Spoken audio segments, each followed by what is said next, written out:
14 इंद्रियों की पहुंच के परे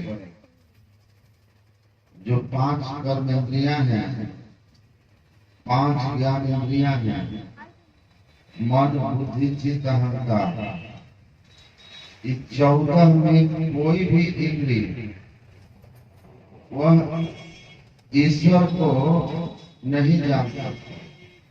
या आप ऐसा कहें कि हम शरीर में रहने वाले चेतन आत्मा 14 में से किसी भी एक इंद्रिय के घेरे में रह गए तो ईश्वर को हम नहीं पहचान सकते, ईश्वर जानने में नहीं आएगा। और यह इतना गूढ़ है कि आप जब तक ठीक ठीक सत्संग में नहीं सुने तो आप समझ में नहीं सकते। अध्यात्म बिल्कुल एक अलग विषय है। इसके लिए भौतिक विद्या का बहुत बड़ा विद्वान होना बहुत जरूरी बात नहीं है। आप बाहरी विद्या बहुत पढ़ लीजिए, लेकिन जब तक संतों के चरण शरण में बैठकर अध्यात्म विद्या नहीं समझेंगे तब तक आपको ईश्वर के संबंध में समझ में नहीं आएगा। गोवा के एक धर्म सम्मेलन में मैं गया था। जब लौट रहा था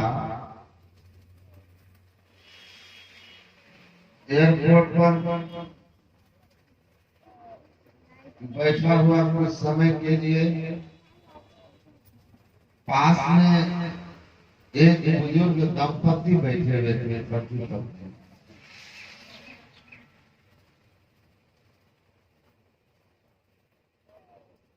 कुछ समय तक वैसे ही कुछ कुछ पढ़ रहा था। बुजुर्ग जो थे हमसे पूछते हैं कि Swami ji, which God do you worship? आप कौन से ईश्वर की पूजा करते हैं? गोवा गए आप लोग कभी? जाइएगा। वो भारत में है पर भारत नहीं है। वहां एयरपोर्ट की बात छोड़ दीजिए, गोवा जाने वाली प्लेन में ही मैं जब बैठा तो मुझे समझ में आ गया कि मैं कहीं ऐसे जगह जा रहा हूं जहां साधु महात्मा को नहीं जाने चाहिए। और जब रास्ते में एक आदमी हमसे पूछते हैं कि स्वामी जी आप कहाँ जा रहे हैं, हम बोले गोवा जा रहे हैं। तो हमको करें आप क्यों गोवा जा रहे हैं? भाई महात्मा को गोवा महात्माओं के लिए तो जगह नहीं है। तो मैंने कहा कि आप जो समझ रहे हैं वो बात नहीं है। मैं गोवा एक धर्म सम्मेलन में जा रहा और बात यह है कि डॉक्टर को अपना क्लिनिक वहीं खोलना चाहिए जहां रोगी ज्यादा। तो गोवा में रोगी ज्यादा है, वहां ही क्लिनिक खोलना चाहिए, तब ना वीरता है। जहां धर्म से लोगों को दूर दूर तक कोई संबंध नहीं है, वहां ना धर्म की शिक्षा देंगे। दिया अंधेरे में जलाना है तो हंसने लगे, मजाक करने लगे। खैर उनकी अपनी बात थी, मैं सुनता गया, मैं भी उनके साथ हंसता हुआ अपनी यात्रा पूरा की। तो जब उन्होंने पूछा कि Swami ji which God do you worship, तो मैंने उनको जवाब देने के बदले उनसे मैंने सवाल किया, sir how many god do you know? Sir आप कितने भगवान को जानते हैं? How many god should be? ईश्वर कितने होने चाहिए? तो उनको समझ में आ गया कि सवाल मैंने गलत पूछ दिया, सवाल गलत पूछ दिया कि कितने भगवान होंगे तब ना कौन सा भगवान। तो वो फिर धीरे से बोलते हैं अपनी गलती को सुधारते हुए, गॉड शुड बी वन, ईश्वर एक होना चाहिए। तब मैंने उनसे कहा God is one and only one, भगवान एक ही एक है, and that very God I worship, और उसी एक भगवान की पूजा करता। जब मैं उनसे बातचीत में पूछा कि आप क्या करते हैं, तो उन्होंने कहा कि मैं एक रिटायर्ड सर्जन हूँ और अभी भी हमारा अपना हॉस्पिटल है और हमारी पत्नी अभी भी डॉक्टर है गवर्नमेंट में, और वो 4 साल पहले रिटायर हो चुके थे। अब आप सोचिए एक सर्जन, कितनी ऊंची शिक्षा है उनकी, लेकिन ईश्वर के बारे में कितने भ्रमित हैं, कितनी समझ है उनको। पूछते हैं कौन सा भगवान? तो भगवान, मैंने उनसे कहा कि आपका सवाल गलत था, आपको पूछना क्या था? आप ये पूछ सकते थे कि कौन सा इष्ट की पूजा करें। इष्ट और ईश्वर में अंतर है। इष्ट कहते हैं ईश्वर के अनेक रूप,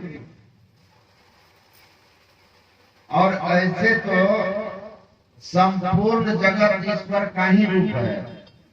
हम इस शरीर में रहते हैं तो हम कहते हैं ये हमारा रूप है, तो ईश्वर कहाँ है जहाँ नहीं रहते? कहो कहाँ जहाँ प्रभु नहीं। भगवान राम ने महर्षि वाल्मीकि से जब कहा कि हमको 14 वर्ष तक अपने पिता की आज्ञा से वन में रहना है, तो कृपा कर आप बताइए कि मैं कहाँ रहूं? तो महर्षि वाल्मीकि ने क्या कहा कि पूछे हो मोहि की रहो कहाँ, मैं पूछत सकुचाऊं, जहाँ न हो तहाँ देहु बताओ, कहो तुम ही बताओ था। आप हमसे पूछ रहे हैं कि हम कहाँ रहे, हम आपसे पूछ रहे हैं कि पहले आप बताइए कि आप वह स्थान जहाँ नहीं है। अग जग में सब रहित विराज, आप तो सब जगह है, प्रभु व्यापक सर्वत्र समान, आप सब जगह हैं, सब में हैं। नचिकेता जमराज से पूछते हैं अपने कल्याण की बात कि हे जमराज, मरने के बाद जीव को आपका मेहमान बनना पड़ता है और आप कर्मानुसार उसको उसके पुण्य पाप फलानुसार स्वर्ग नरक का भोग कराकर फिर मर्त्यलोक में भेज देते हैं, और इस तरह अंतहीन जन्म मरण का चक्र जीव के जीवन में चलता है, जो उसके लिए सबसे बड़ा दुख का कारण है।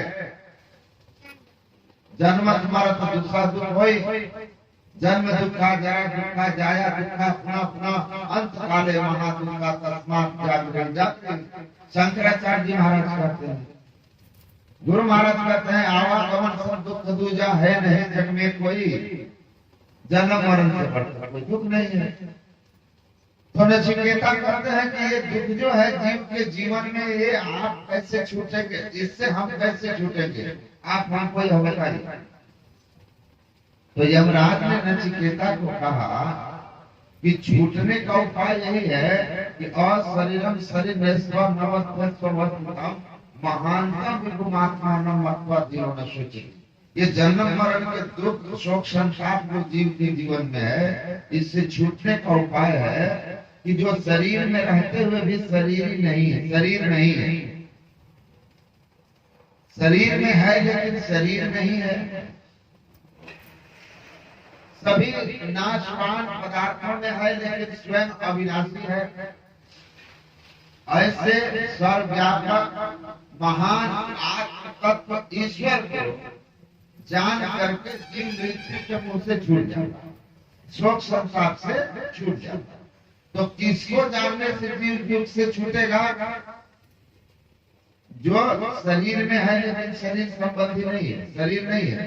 और उदाहरण दिया कि वायु यथेको भुवनम प्रविष्टो रूपम रूपम प्रतिरूपो बहु एक तथा सर्वभूतांतरात्मा रूपम रूपम प्रतिरूपो बहिष्य। एक हवा गुब्बारे में गुब्बारे के आकार का,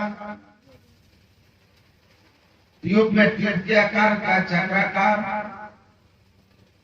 जैसा पात्र होगा फुटबॉल में फुटबॉल के आकार का, जैसा पात्र हवा उसी आकार में आ जाती है। यद्यपि हवा का कोई अपना आकार प्रकार होता नहीं है, हवा निराकार है। उस निराकार हवा को पात्रानुसार आकार लेती है, लेकिन वो हवा जो विभिन्न पात्रों में बंद हुई है और वो हवा जो बाहर बह रही है, दोनों तत्व रूप में एक ही है। ऐसे ही परमात्मा अनंत सत्ता है। कुत्ता में है तो आप कुत्ते का आकार, पर वो निराकार है। हाथी में है, कहाँ नहीं है, सब में है, कहीं से खाली नहीं। और भगवान कृष्ण कहते हैं कि तत्व की पहचान ही ज्ञानी का लक्षण है, मुक्ति का लक्षण है। तत्व को परख लो, शरीर को देखोगे तो भेद दृष्टि में रहोगे, भेद दृष्टि में रहोगे।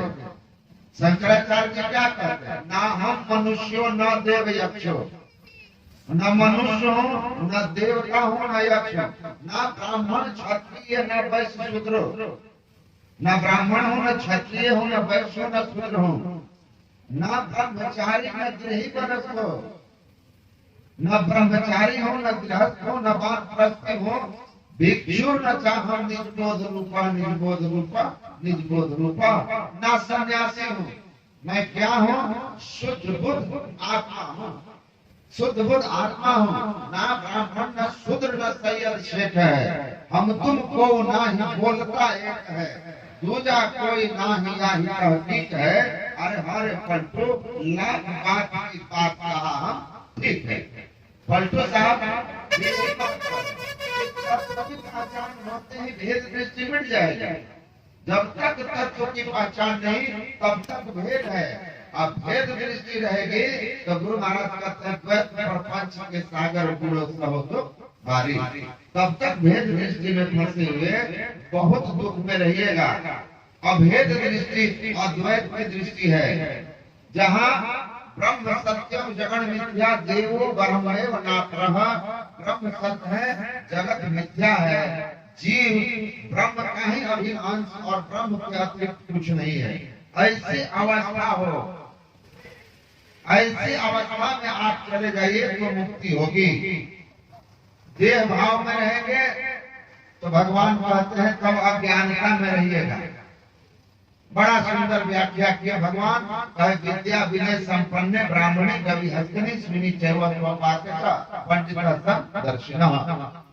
विद्या विनय से संपन्न ब्राह्मण, गाय, हाथी, चंडाल, कुत्ता, जो सब में अभेद दृष्टि रखता है, भेदभाव नहीं रखता है, भगवान कहते हैं वही ज्ञानी है, वही मुक्ति का अधिकारी है, वही मुझको पाएगा और मुझ में विराजने वाली शांति को प्राप्त कर इस लोक से जाके अमर हो जाए। तो परमात्मा के संबंध में ठीक ठीक ज्ञान होना चाहिए। आप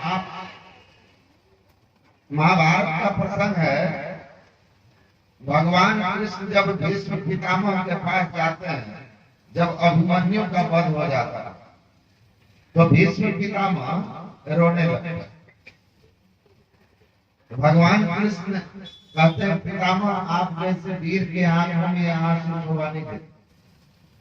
तो भीष्म पितामह क्या कहते हैं? मेरे इन आंखों में आंसू इन बाणों के घाव के दर्द का नहीं है। भगवान कृष्ण कहते हैं फिर किस बात का आंसू है पितामह? तो भगवान कृष्ण को भीष्म पितामह ने कहा, हे कृष्ण, मैं आपकी लीलाओं को कुछ नहीं समझता, इतने धर्म शास्त्रों को पढ़ा समझा, लेकिन आपकी लीला को कुछ नहीं समझ सका। कृष्ण की लीला से तो ब्रह्मा भ्रमित हो गए थे, है ना भागवत में। राम भगवान की लीला से गरुड़ जी मोहित हुए, नारद जी मोहित हुए। भीष्म कहते हमने आपकी लीला को कुछ नहीं समझा। कृष्ण ने पूछा क्यों? कहा जिस नारायण के मौज एक को हम बहुत श्याम, एक बहुत हो जाऊं, कि एक संकल्प ने यह विश्व ब्रह्मांड को बना के मशीन की तरह खड़ा कि सब के सब ग्रह नक्षत्र तारे एक नियम से आपके आदेश में चल रहे। एक संकल्प से जो नारायण विश्व ब्रह्मांड को रच देता है, ये प्रकृति द्वय उत्पत्ति लय हो गए से उत्पत्ति और प्रलय को प्राप्त होता है। ऐसे सर्व समर्थ नारायण आज यदुवंश में अवतरित लेकर के पांडवों के मित्र हैं, हितैषी हैं, रिश्तेदार हैं। और उसी नारायण के उसी कुरुक्षेत्र में रहते हुए उनका एक लौता प्यारा भांजा जो उनका शिष्य भी था, छल पूर्वक मार दिया जाता है। नारायण आपने अपने भांजे की रक्षा नहीं की और आपके शरण में रहने वाले पांडवों के दुख से, जीवन से दुखों का मुझे कहीं अंत दिखाई नहीं दे रहा। आपके शरण में है, आपकी कृपा छाया में है, लेकिन उनके जीवन से दुख का अंत नहीं दिखाई दे रहा। कभी वनवास, कभी चीरहरण, कभी अज्ञातवास, और अब युद्ध आया तो सबसे लाडला बेटा भी उनका मारा गया जो आपका भांजा था। तो ये क्या लीला है आपकी? मैं भ्रमित हो गया हूँ। भगवान कृष्ण वहाँ इस पितामह को कहते हैं, पितामह ये मेरा नर लीला है, ये नर लीला है। नर लीला में तो ये सब होगा, ये सब होगा। जीव इसीलिए कहा कि ईश्वर के दो रूप का वर्णन वेद में आया है। मूर्तम वाव ब्राह्मणी रूप है मूर्तम चा मूर्तम चार यन मूर्तम तद असत्यम यद अमूर्तम तद सत्यम तद ब्रह्म। भगवान का दो रूप, एक मूर्त रूप, एक अमूर्त रूप। मूर्त का अर्थ होता है जिसको इंद्रियों से जान सकते हैं।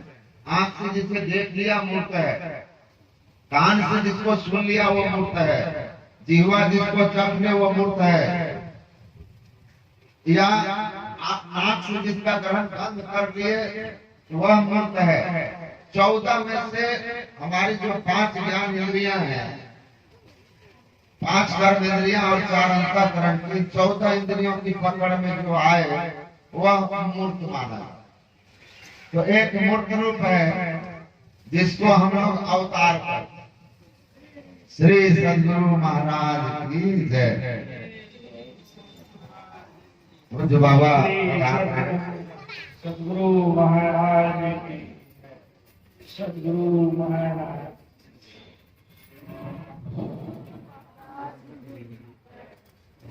सतगुरु आज के सबोलिए के गुरुदेव स्वागतम गुरुदेव, स्वागतम गुरुदेव, तुम्हारे जय चरण जय हो गुरुदेव, तुम्हारी जय जय हो। स्वागतम गुरुदेव, जय नाम पूरी श्री सद्गुरु गुरु महाराज की जय। हेलो,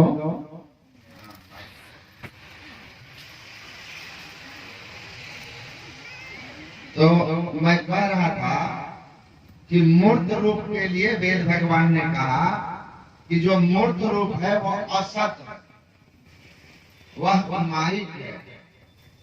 उस रूप को परमात्मा आवश्यकता अनुसार समय समय पर ग्रहण करते हैं और फिर क्या करते हैं, आप सुनिएगा बढ़िया से।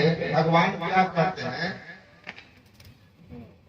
कि जिस तरह से पैर में कांटा छूट जाता है ना, तो दूसरा कांटा लेते हैं और दूसरे कांटा से पहला वाले कांटे को निकाल देते हैं और फिर दोनों कांटा को फेंक देते हैं। दोनों व्यर्थ हो गया, फेंक देते हैं। उसी तरह जब धराधाम पर पाप का प्रभाव बढ़ जाता है तो भगवान अवतरित होते हैं। अवतार का मतलब समझते हैं क्या होता है? अपने विशेष अवस्था से निम्न दशा में आ जाना, डिमोशन हो जाना। तुलसीदास ने 3 अवतार की बात की है। पहले राम अवतार,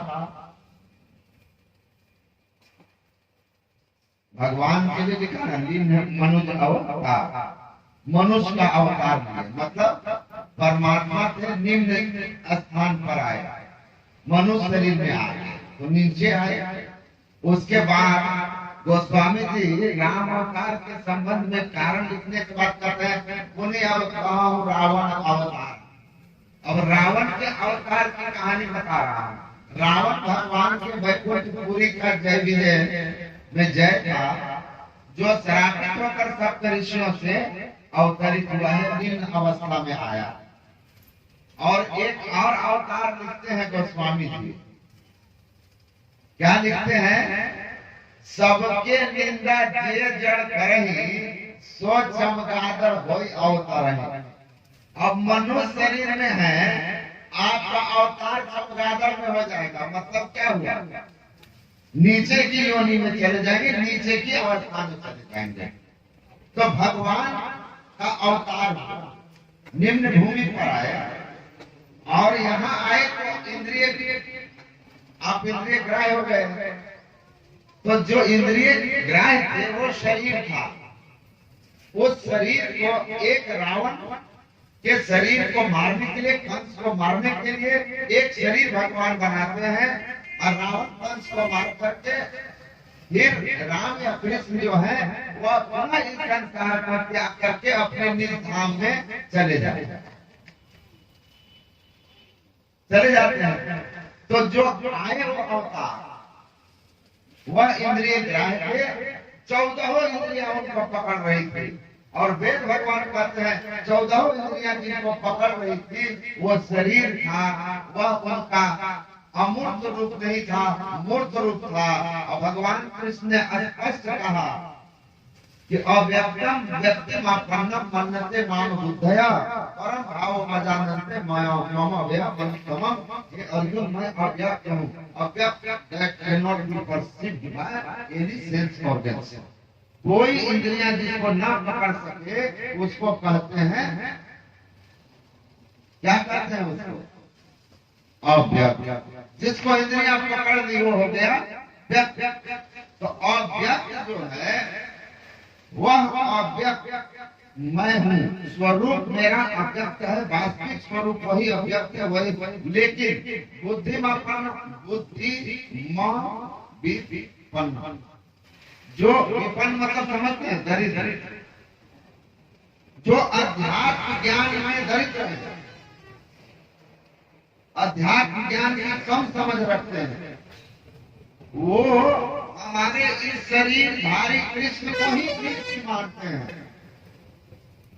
लेकिन यह सत्य नहीं है। ये तो समय समय पर अवतरित हुआ, जब आवश्यकता पड़ी तो कभी नरसिंह बने, कभी कच्छप बने, कभी वराह बने, कभी मछली बन गए, अवतार हुआ, कभी रामावतार हुआ, कभी कृष्णावतार हुआ, कभी अलग अलग आवश्यकता अनुसार शरीर ग्रहण किए और उस शरीर को धारण करके हमने अपना काम किया और उस शरीर का त्याग कर दिया।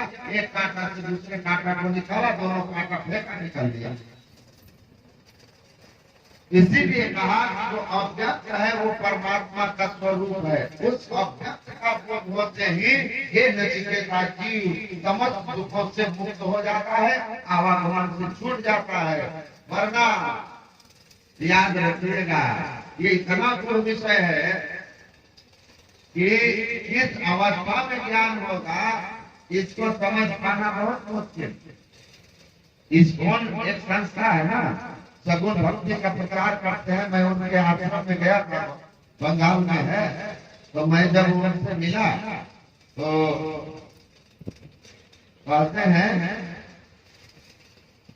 ईश्वर के कृष्ण के सब लीलाओं भक्ति का प्रचारक हूं। मैं उस आश्रम में 3 दिन था। उनके ब्रह्मचारी लोग सब थे। तो मैं उन ब्रह्मचारियों से पूछा, एक बात बताओ, भगवान कृष्ण जो कहेंगे वो ठीक, या जो कृष्ण की बातों के विपरीत कहे वो ठीक?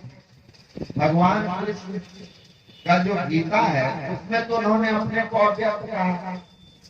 तुम केवल सगुण की बात करते हो, तो केवल सगुण से तो कल्याण होगा नहीं। और पढ़ के देख लो, गीता महाभारत के भीष्म पर्व का अंश है।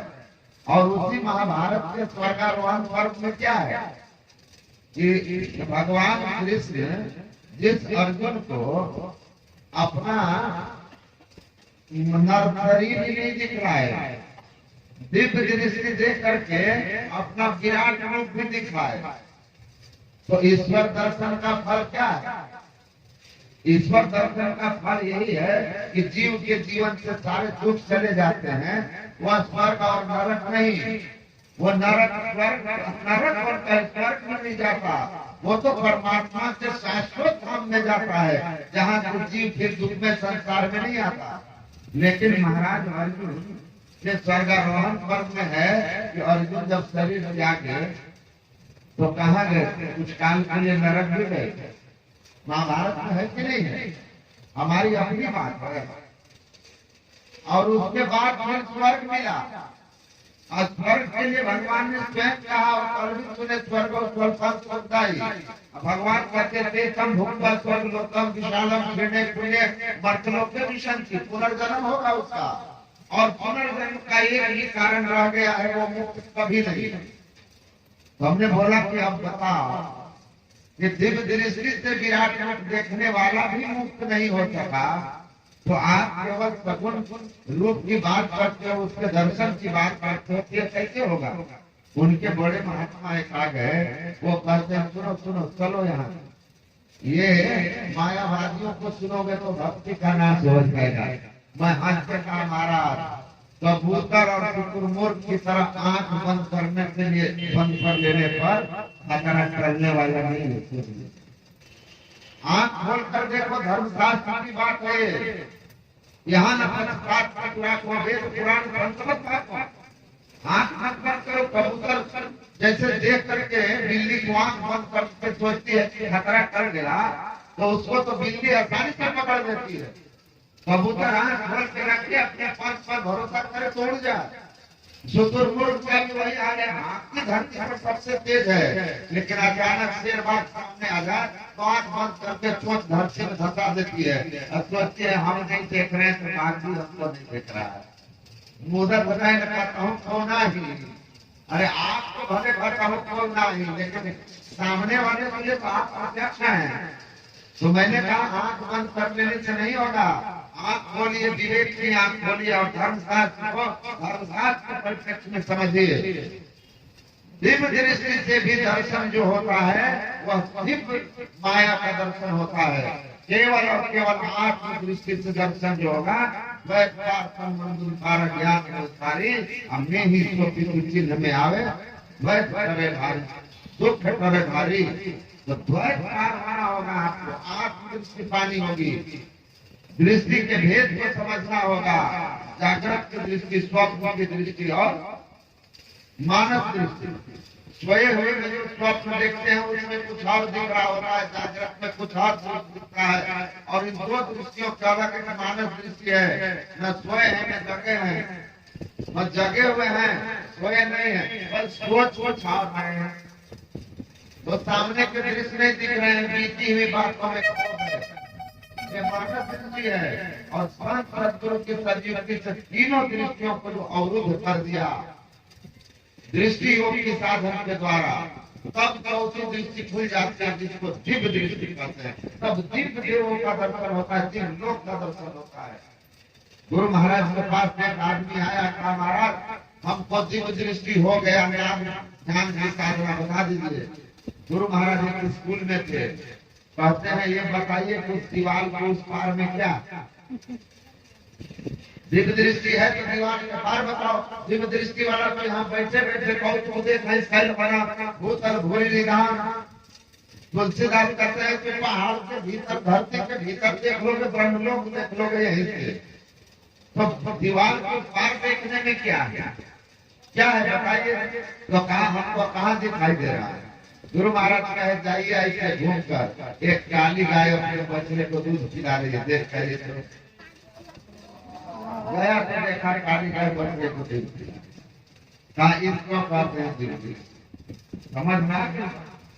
लेकिन दिव्य दृष्टि से भी दिव्य रूप का दर्शन होता है, उसके परे चलिए आत्मदृष्टि खोज रूप के नैना। इसीलिए भगवान कृष्ण हनुमान जी को कहे थे, हे हनुमान जी, दर्शन और अदर्शन दोनों से ऊपर की दृष्टि जो होती है, दर्शनादर्शन हित्वा स्वयं केवल रूप, यह आपके कविता की ब्रह्म स्वयं, जो दर्शन और अदर्शन दोनों से ऊपर उठ गया है। दर्शन करने देखने को, ये इस आंख से देखते हो, दिव्य दृष्टि से भी दर्शन होता है दिव्य रूप का। उसके पर अदर्शन का शब्द मंडल, रूप जगत और रूप जगत दोनों जगत के ऊपर उठ गया जो वह है केवल जगत, आत्म जगत। उस आत्म जगत आत्म अवस्था में जो पहुंच गया, स्वरूप की स्थिति में जो पहुंच गया, जो अपने को पहचान लिया कि मैं कौन हूँ। अभी हम कहते हैं कि हम चेतन आत्मा है, ईश्वर के अंश हैं, लेकिन हम अभी ईश्वर चेतन आत्मा है, इसका अनुभूति हमको नहीं है। आत्मदृष्टि खुलती है, आत्मज्ञान होता है, और उसी अवस्था में परमात्मा की पहचान होती है। जो स्वयं को स्वरूप को नहीं जान सका हो, वह कभी परमात्मा की पहचान नहीं कर सकता है। सीधा विज्ञान है, सीधा विज्ञान है। विद्यते हृदय ग्रंथ छिद्यन्ते सर्वस्या छियन्ते चास कर्माणि तस्मै दृष्टि प्रावरे। जो जड़ और चेतन की ग्रंथि को खोल लिया, यह शरीर जड़ है और एक ही जड़ शरीर नहीं है। स्थूल सूक्ष्म कारण महाकारण, ये चार जड़ हैं जो चेतन आत्मा पर है। साधारण मृत्यु में एक जड़ छूटता है, तीन जड़ के साथ चेतन आत्मा निकलती है सूक्ष्म शरीर में, सूक्ष्म इंद्रियों के साथ स्वर्ग नरक का भोग भोगती है। फिर पुनर्जन्म होता है कर्मानुसार, और ये सिलसिला चलता रहता है। अंतर साधन करके गुरु की युक्ति से ध्यान करके अपने आप को माया के आवरण से जब उठा लिया, चारों आवरण से, कह दरिया केवल जाना कोई नर साहिब पहचाना, वही परमात्मा को पहचानता है। वेद भगवान कहे 14 इंद्रियों की छूट कर चेतन आत्मा अपनी पहचान करेगी, तब परमात्मा की पहचान करेगी। और बाकी जो हम मानते हैं वो इस परमात्मा के किसी भी रूप में जहाँ आपकी आस्था हो उसको मान लीजिए, लेकिन इस ज्ञान को समझिए कि परमात्मा का रूप है, परमात्मा का स्वरूप है। स्वरूप तो उस रूप में छिपा हुआ है। रामचंद्र हम कहते थे तकिया के बोल अलग अलग होते हैं, लेकिन इसके अंदर की रुई एक होती है। उसी तरह अलग अलग इसकी जो हो अलग अलग भगवान के अवतार के रूप हैं, उसमें स्वरूप एक है। स्वरूप की पहचान करो। और गुरु महाराज सुंदर समझाते हैं कि भिन्न भिन्न ईश्वरों के मानने वालों से इष्ट देव कहे जाते हैं। राम को, कृष्ण को, देवी को, गुरु को ये इष्ट कहे जाते हैं। इष्ट के भिन्न भिन्न होने से उनका जो आत्म स्वरूप है वह अभिन्न ही रहता है, अभिन्न रहता है। साधक जब तक अपने इष्ट के आत्म स्वरूप को नहीं पहचानता तब तक उसकी मुक्ति नहीं हो सकती है। इसीलिए इष्टों की लड़ाई नहीं हो, ज्ञान है तो नहीं लड़ते। आप देख लीजिए मुसलमानों में एक ईश्वर को मानते ला इलाहा इल्लल्लाह मुहम्मदुर रसूलुल्लाह। एक अल्लाह को कहते हैं, एक अल्लाह है, उसके एक रसूल पैगंबर गुरु है मोहम्मद साहब। उनका एक ग्रंथ है कुरान शरीफ, वही ईसाइयों का है गॉड इज वन ओमनीसाइड 90%। एक है ईश्वर, वो सर्वव्यापक है, सर्वज्ञ है, स्वर्गस्थ पिता है, हम उसके अंश हैं, सारी बातें इसमें लिखा हुआ है। तो एक ईश्वर को वो भी मानते हैं, एक ग्रंथ बाइबिल को मानते हैं, एक ग्रंथ है बाइबिल, और एक ही उनका इष्ट है, एक ही गुरु है, एक ही उनके पैगंबर हैं। वो कौन है? ईश्वर को जैसे क्राइस्ट ईसा मसीह है ना, मानते हैं ना? और हमारे धर्म में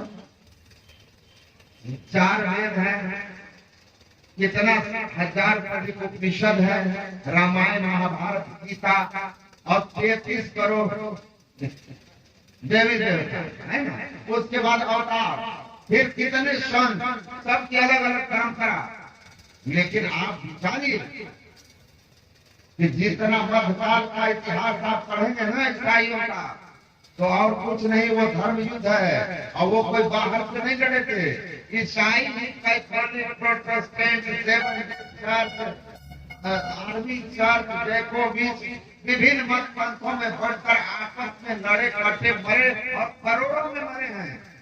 और मुसलमानों में भी एक अल्लाह है, एक ग्रंथ है, एक मोहम्मद है, लेकिन चिड़िया है, सुन्नी है, अहमदिया है, वहाबी है, और रोज आपस में लड़ते कटते हैं। एक दूसरे के मस्जिद पर बम फेंक के भाग जाते हैं, दूसरे को चर्च को उड़ा देते हैं। ईसाइयों में तो शांति आ गई, लेकिन अभी चल रहा है ना उनका बम इधर फेंकते उधर फेंकते। हमारे यहाँ इतने देवी देवता, सबके अलग अलग मंदिर हैं। हम लोग किसी से झगड़ा करते हैं, बम मारने जाते हैं। घर में ही एक घर में पति राम भक्त है, पत्नी कृष्ण भक्त है, बाप हनुमान भक्त है, माँ देवी भक्त है। कभी सुने लाठी लेके दौड़ गया क्या हमारे घर में दुर्गा चालीसा नहीं चलेगा, हनुमान चालीसा नहीं चलेगा? क्यों? हमारे ऋषियों महर्षियों ने उस ज्ञान को आकर के समय समय पर प्रचारित किया, समझाते रहा, समय समय पर आते रहे और समझाते रहे कि देखना, इसके नाम पर मत लड़ना, अनेक चीज होते हुए भी सबका आत्मस्वरूप एक है। किसी एक चीज को मान करके उसके स्वरूप तक की यात्रा गुरु की युक्ति से करोगे, आत्मदृष्टि खुल जाएगी, भेदभाव खत्म हो जाएगा और सब तुमको हरिशंकर और मध्य ब्राह्मण नर भेदम करे हरिहरम विधाकरम यह पश्यति कृष्ण स्वयाति परमानंदम शास्त्रामेव संशय है। ब्रह्मा विष्णु महेश देवी गुरु विभिन्न रूपों में भेद दृष्टि समाप्त हो जाती है। जो भेद दृष्टि रखते हैं वो द्वैत प्रपंच में रहते हैं, वो दुख में रहते हैं। लेकिन जिन्होंने प्राप्ति सभी ईश्वरों में एक स्वरूप का दर्शन करते हैं, उनके लिए कोई भेद दृष्टि नहीं होती। मीराबाई कृष्ण की भक्ति है, लेकिन कहते हैं मीरा दासी राम की अमृत बलिहारी हो। अब मेरे तो गिरधर को पार खाने वाली मीरा भी कहती है मोहिलागी लगन गुरु चरण की चरण बिना कछ नहीं पावे। तो उनको भेद खत्म हो जाता है। हर व्यक्ति जो आत्मज्ञान को समझ लेंगे, अध्यात्म ज्ञान का साधन करेंगे, किसी इसको मान करके मानव ज्ञान, उसके बाद ज्योति और नाद योग की साधना आत्मदृष्टि खोल देती है, जिससे आत्मज्ञान हो जाता है, भेदभाव खत्म हो गया। यही हमारे सनातन धर्म की उदारता है। अनेक इष्ट होते हुए भी हम एक छत के नीचे प्रेम प्यार से रहते हैं, क्योंकि अभेदता का ज्ञान हमारे गुरुओं ने समय समय पर दिया, शास्त्रों में दिया, और इसलिए हम महान धर्म के अनुयायी हैं। हमारी महिमा है, हम धर्म गुरु के रूप में दुनिया में जाने जाते हैं। कुछ श्री मंचा सिंह है, अब उनसे सुनिएगा, इनकी साधना बहुत ऊंची है। बोलिए श्री गुरु महाराज।